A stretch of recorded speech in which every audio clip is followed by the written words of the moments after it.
I start with the name of Allah, the most gracious, the most compassionate.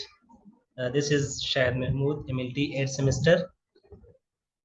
Today my topic is about diabetes mellitus, and the outline of my topic is introduction, types, causes, symptoms, prevention, and lab diagnosis. First of all, we should have discussed a little bit about introduction. Introduction: diabetes mellitus is a chronic metabolic disorder characterized by high blood sugar level, which is called hyperglycemia, resulting from defect in insulin production, insulin action, or both. Diabetes mellitus हमारे पास एक chronic metabolic disorder है जो कि हमारे पास जब हमारे खून में शुगर का लेवल इंक्रीज हो जाए, जिसको हम हाइपरग्लाइसीमिया कहते हैं। ये क्यों हो जाता है? ये इंसुलिन की वजह से हो सकता है। इंसुलिन की वजह से ये हो जाता है जब इंसुलिन की प्रोडक्शन में कमी आ जाए या इंसुलिन की एक्शन में एबनॉर्मेलिटी आ जाए, या दोनों की वजह से हो सकता है। हमारे पास बहुत सारे टाइप्स है डायबिटीज मेलेटस की, लेकिन मोस्ट कॉमन हमारे पास टाइप 1 डायबिटीज है, टाइप 2 डायबिटीज है, एंड गेस्टेशनल डायबिटीज है। अब हम बात करते हैं इंसुलिन की कि इंसुलिन हमारे पास क्या होता है। Insulin is a hormone produce by the beta cell in the pancreas. Insulin हमारे पास एक हार्मोन है जो कि प्रोड्यूस होता है बीटा सेल पेनक्रियाज की बीटा सेल से। हम जानते हैं कि पेनक्रियाज में हमारे पास आइट्स ऑफ लैंगरहान सेल होते हैं जो कि अल्फा होता है एंड बीटा होता है। अल्फा हमारे पास रिलीज करता है ग्लूकागॉन को, जबकि बीटा हमारे पास रिलीज करता है इंसुलिन को। ये वही इंसुलिन है जो शुगर को, जो ग्लूकोज को रेगुलेट करता है, जो ग्लूकोज को कंट्रोल करता है। It plays a crucial role in regulating blood sugar level and facilitating the uptake of glucose. यही इंसुलिन हमारे पास शुगर में, यही इंसुलिन हमारे पास शुगर को ब्लड में रेगुलेट करता है into cell for energy production। और एनर्जी प्रोडक्शन के लिए वही ग्लूकोज फिर इस्तेमाल होता है। Insulin also help store excess glucose in the liver for later use. यही इंसुलिन हेल्प करता है, जबकि अगर हमारे पास कोई ग्लूकोज एक्सेस हो जाता है तो इसको फिर लिवर में स्टोर कर देता है। अब इसके बाद हमारे पास टाइप्स आ जाते हैं। टाइप में हमारे पास टाइप 1 डायबिटीज है, टाइप 2 डायबिटीज है, एंड गेस्टेशनल डायबिटीज है। पहले हम बात करते हैं type 1 diabetes. It occurs when the body immune system mistakenly attack and destroy the insulin producing cell in the pancreas. ये हमारे पास कब हो जाता है? ये हमारे पास आ जाता है when the body immune system, जबकि हमारे पास हमारे जिस्म की अपनी कुव्वत मुदाफियत जो है वो मिस्टेकनली, गलती से अटैक करता है और डिस्ट्रॉय करता है इंसुलिन की जो प्रोड्यूसिंग सेल है, जो कि हमने ऑलरेडी पढ़ा है, जो बीटा सेल है वो उसको मिस्टेकनली अटैक करता है, जिसकी वजह से हमारे पास इंसुलिन की प्रोडक्शन में कमी आ जाती है। इंसुलिन की प्रोडक्शन कमी आने की वजह से हमारे पास ग्लूकोज जो होता है वो हमारे पास ब्लड में ज्यादा आ जाएगा। तो इसको हम फिर कहते हैं टाइप 1 डायबिटीज। ये हमारे पास ज्यादातर चाइल्डहुड या अर्ली एडल्टहुड में पाए जाते हैं। इसके बाद टाइप 2 डायबिटीज है। Type 2 diabetes, it is the most common type of diabetes and usually occurs in adulthood, although it is increasingly seen in children and adolescents due to rising obesity rate। Type 2 diabetes हमारे पास most common है, usually occur in adulthood, although it increasingly seen children में ज्यादा पाए जाते हैं due to rising obese। And type 2 diabetes, the body become resistant to effect of insulin।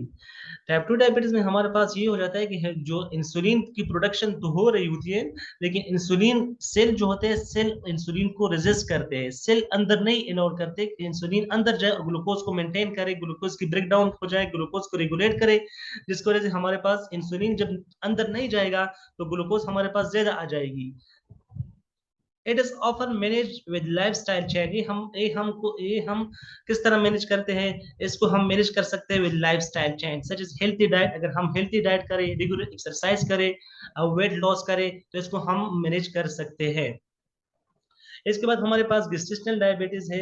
Gestational diabetes, this type of diabetes occur during pregnancy and usually resolve after child birth. ये हमारे पास normally pregnancy के time हो जाता है, after child birth ये बहुत resolve हो जाती है। It affects women who have high blood sugar level during pregnancy but never had diabetes before। ये उस वुमन को अफेक्ट करता है जो कि पहले से शुगर, जिसका पहले से शुगर हो। Gestational diabetes increase the risk of complication. ये गेस्टेशनल डायबिटीज कॉम्प्लिकेशन का रिस्क भी इंक्रीज कर देता है ड्यूरिंग प्रेगनेंसी के टाइम पर। कॉजेज ऑफ डायबिटीज मेलिटस हमारे पास है, इसकी कुछ खास कॉजेज तो नहीं है, लेकिन ये फिर भी कुछ वजूहात है जिसकी वजह से हो सकती हैं। ओवरवेट, बंदा अगर ओवरवेट हो जाए, ओबेसिटी आ जाए, and lake of physical inactivity, अगर बंदा फिजिकल एक्टिविटी ना करे, gene and family history, gene and family history के जरिए ये हो सकता है। इंसुलिन रेजिस्टेंस की वजह से हो सकता है, जो कि हमने टाइप 2 डायबिटीज में पढ़ा। जेनेटिक म्यूटेशन की वजह से हो सकता है, हार्मोनल डिजीज की वजह से हो सकता है, damage to removal of the pancreas, pancreas में कोई डैमेज आ जाए या पेनक्रियाज रिमूव हो जाए। The sign and symptom are diabetes mellitus। कुछ अलामात है डायबिटीज मेलिटस की, कुछ अलामात हैं। नंबर 1, उसमें पहले जो है फ्रीक्वेंट यूरिनेशन, बार बार पेशाब आना, एक्सेसिव तरस, जरूरत से ज्यादा प्यास लगना, अनएक्सप्लेन वेट लॉस, गैर मुतवक्किल तौर पर वेट लॉस होना, इंक्रीज हंगर, भूख ज्यादा लगना, फटीग और वीकनेस, थकावट महसूस करना, ब्लड विजन, नजर में धुंधलापन महसूस होना, स्लो हीलिंग ऑफ वाउंड्स, जख्म जल्दी से नहीं ठीक हो जाना, जल्दी से नहीं बढ़ जाना, रिकरेंट इन्फेक्शन, बार बार इन्फेक्शन का आना, टिंगनेस और नमनेस इन द हीट और इन द हैंड और फीट, हाथ और पैरों में झंझलाहट या बेहिस्सी महसूस करना, जिसको हम डायबिटिक न्यूरोपैथी भी कहते हैं। Diagnosis of diabetic mellitus, diabetic mellitus को हम 3 तरीके से डायग्नोस कर सकते हैं। इसकी 3 तरीके से हमारे पास टेस्ट अवेलेबल है, जो कि हम मालूम कर सकते हैं कि इसको डायबिटिस मेलिटस है या नहीं है। पहले नंबर पे जो हमारे पास है वो फास्टिंग प्लाज्मा ग्लूकोज है, जिसको हम FBG टेस्ट कहा जाता है। Measure blood sugar level after fasting for at least 8 hour, ये तकरीबन 8 आवर, अगर अगर बंदे ने 8 घंटे से कुछ ना खाया हो तब हम ये टेस्ट करते हैं। दूसरा हमारे पास ओरल ग्लूकोज टॉलरेंस टेस्ट है, जिसको हम OGTT कहते हैं।